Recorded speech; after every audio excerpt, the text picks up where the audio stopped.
all of a sudden. I can stop it.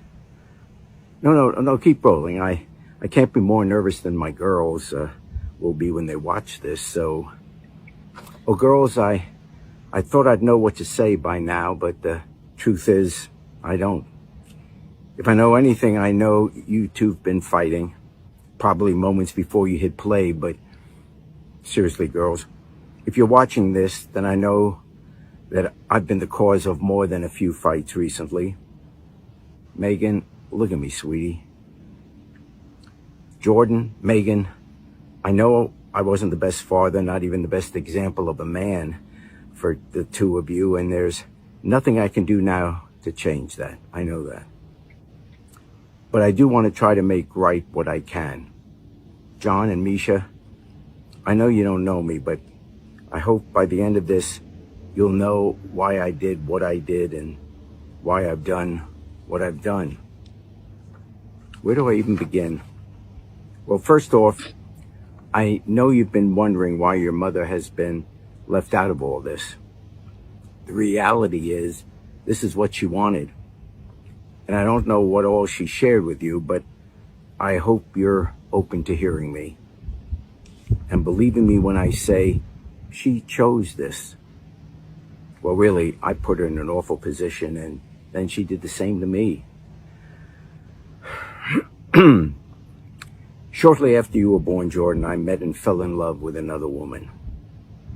And I had a child with her a year later. This was obviously very painful for your mother. It was painful for me. I found myself feeling things I'd never felt for someone I would have never imagined. It was confusing and complicated. And I shared all this with your mother. She tried forgiving me, but she just couldn't do it. More than forgiving me, Joan couldn't bear the shame of divorce or outside children. So she forbade me from seeing that woman and our child again. And I did what she told me for as long as I could. But no matter how hard I tried, I could not stay away from Melinda. John, Misha, I am so... There's nothing. I loved your... John, Misha, I did a terrible, terrible thing. For terrible reasons. I let fear and ignorance and quite honestly hatred keep me away from you and your beautiful, beautiful mother. And I've spent the last 26 years in complete and crippling shame. And it is still a drop in the bucket of the immeasurable amount of pain I have caused each of you. My wife learned of your arrival, Misha, and demanded that I cut you off completely. I tried to reason with her, but she threatened to expose my infidelity and my illegitimate children. And I was such a coward. I'm a coward even now for making this video instead of making the effort to meet you. I am ashamed and disappointed with myself. I didn't know how to stand to my truth and stand up to my wife. I did, however, manage to stand up for you, John and Misha.